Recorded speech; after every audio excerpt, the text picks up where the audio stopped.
रंजना कभी ब्रश नहीं करती थी। उसे कितनी बार उसके माँ बाप ने डांटा, लेकिन उसका कोई असर उस पर होता ही नहीं था, जिस कारण से उसके दांत पीले पीले हो जाते हैं। शादी के बाद अरे बहू, वैसे तो तुझ में कोई कमी नहीं है, पर तेरे दांत इतने पीले कैसे हैं बेटा? कैसे मतलब? कोई सर्जरी थोड़ी ना कराई है।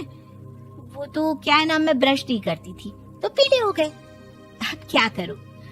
आप कहें तो लाल करवा लूं या फिर काले? यार ये क्या है, क्यों माँ से लड़ रही हो? लड़ रही हूँ?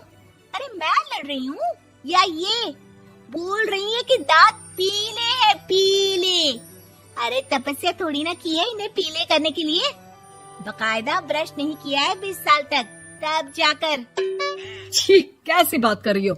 ये उस वक्त तो पीले नहीं थे जब हम लोग तुम्हें देखने आए थे। अरे तब साफ करवा लिया होगा डेंटिस्ट के पास जाकर। अब देखो कैसे पीले पीले लग रहे हैं। रंजना सास की तरफ गुस्से से देखती है। फिर शुरू हो गई पीले पीले पीले। अरे पीले तो तब भी थे जब मेरे हाथ का रसगुल्ला उड़ा उड़ा कर खा रही थी और बोल रही थी, लड़की नहीं गुणों का खजाना दे रहे भाई साहब आप। खैर, अब वो लोग करते भी तो क्या करते, पीले दांत वाली बहू पल्ले पड़ी थी तो झेलना तो था ही।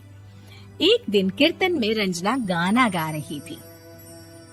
अरे कमला बहन, माँ का द्वार है, यहाँ तो सब शुद्ध होकर आते हैं, फिर अपनी बहू को ब्रश भी नहीं करवाती तुम। दूर से पीले पीले दांत भक्ति में बाधा उत्पन्न कर रहे हैं। अरे कोई 2 साल के बच्चे थोड़ी ना लेकर आई हूँ मैं बहू बनाकर। अच्छी खासी लड़की है, अरे कैसे करवाऊं ब्रश? ये तो उसे खुद करना चाहिए ना। अब माँ बाप तो इसके जैसे तैसे निपटा दिए, ये नहीं सोचा कि सास कैसे संभालेगी। सास बहू को लेकर घर आ जाती है, लेकिन सोच लेती है कि अब इसे लेकर कहीं नहीं जाएगी। अगले रोज बहू कहती है, अरे क्या हो गया, मंदिर नहीं जाना क्या? कीर्तन का वक्त हो रहा है। मेरी मधुर वाणी से कान्हा जी जागते हैं और सोते हैं।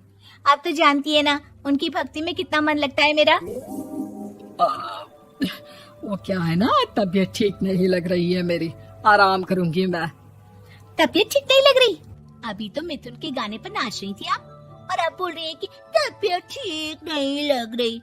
अरे भक्ति में मन लगा लो सासू माँ, ऊपर जाना है, क्या मुंह दिखाओगी आप? हाँ? सास को बहू की बात पर गुस्सा आ जाता है।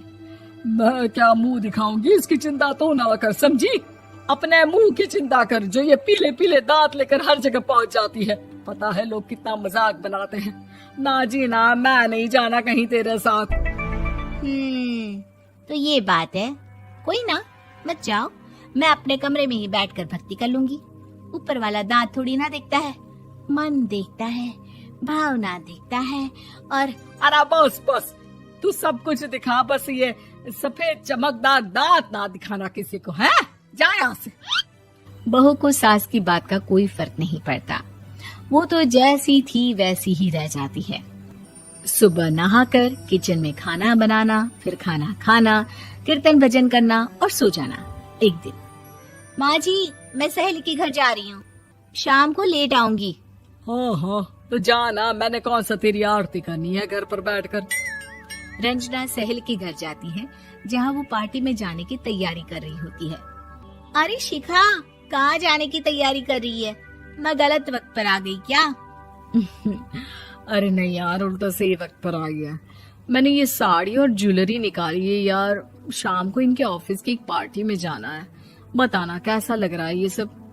नहीं यार, इस ड्रेस के साथ तो वो वाली ज्वेलरी अच्छी लगेगी। हाँ हाँ सही बोल रही है, मैंने ध्यान ही नहीं दिया। वैसे तो हमेशा से मस्त फैशन सेंस रखती है। तो बड़ा जाती होगी ना पति के साथ पार्टी में। रंजना कुछ नहीं बोलती, बस सोचती है कि यार काश ये बात सही हो जाती, पर मैं क्यों नहीं जाती पार्टी में? क्या इन लोगों की कोई पार्टी होती नहीं होगी? रंजना घर आती है और रात में पति से सवाल करती है, एक बात बताइए, आप मुझे किसी पार्टी में क्यों नहीं ले जाते? क्या आपके यहाँ ऑफिस में पार्टी नहीं होती? पति बेचारा क्या कहता कि दांत पीले हैं तुम्हारे इसलिए। अरे कोई पार्टी होती नहीं हम लोगों के ऑफिस में, तो कहाँ से लेकर जाऊं? और मार्केट, मॉल, कहीं वीकेंड घूमना, कहीं तो। अरे यार, सारे हफ्ते में एक छुट्टी मिलती है, तो सोचता हूँ कि आराम ही कर लूं। क्यों? रंजना मन मार के रह जाती है। पहले कभी सास के साथ मंदिर जाया करती थी, लेकिन वो भी सास ने ले जाना बंद कर दिया। घर बैठी बैठी रंजना बोर हो जाती है। तभी उसे आइडिया आता है और वो मायके जाने का सोचती है। सासू माँ, 2 दिनों के लिए मम्मी के घर जा रही हूँ। अच्छा ठीक है, आराम से जा। और हाँ, माँ से कुछ अच्छी आदत सीख कर आना कि कैसे शरीर के हर भाग की तरह दांतों की सफाई भी जरूरी होती है, समझी? शुरू हो गई ना आप। वो लोग आपकी तरह नहीं है कि छोटी छोटी बात का बतंगड़ बना दे। उन लोगों के लिए मैं मायने रखती हूँ, ना कि मेरे पीले पीले दांत। रंजना माँ को बिना बताए उन लोगों को सरप्राइज देती है, लेकिन जैसे ही वो दरवाजे पर पहुंचती है, अंदर देखती है कि घर वाले कहीं जा रहे होते हैं। अब माँ, काश रंजना दीदी के दांतों वाली प्रॉब्लम नहीं होती, तो वो भी हम लोगों के साथ चलती ना बुआ जी की बेटी की शादी में। हाँ बेटा, लेकिन अब उसे कौन समझाए कि उसको उसके पीले दांत नहीं दिखते, लेकिन उसके आसपास के लोगों को कितना एम्बैरेसिंग फील कराते हैं। मुझे तो कितनी बार उसके स्कूल की टीचर ने शिकायत की कि उसके साथ कोई लड़की बैठना भी नहीं चाहती, और ना ही कॉलेज में कोई उससे बात करना चाहता था। लेकिन पता नहीं क्यों उसे ये बात समझ में ही नहीं आती।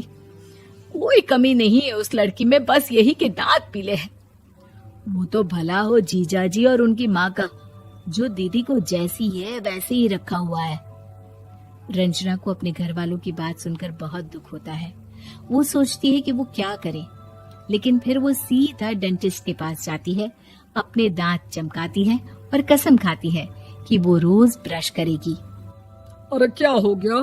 तुम तो 2 दिनों के लिए गई थी ना, पर कोई ना, अच्छा है, चलो आ गई तो। रंजना सास के सामने आकर खड़ी हो जाती है और पूरी स्माइल करती है, उसके चमकदार दांतों को दिखाती हुई। हाँ? चले मंदिर। माँ, मुझे माफ कर दीजिए, मैंने आप लोगों को बहुत एम्बैरेसिंग फील करवाया। मैं आज से रोज ब्रश करूंगी।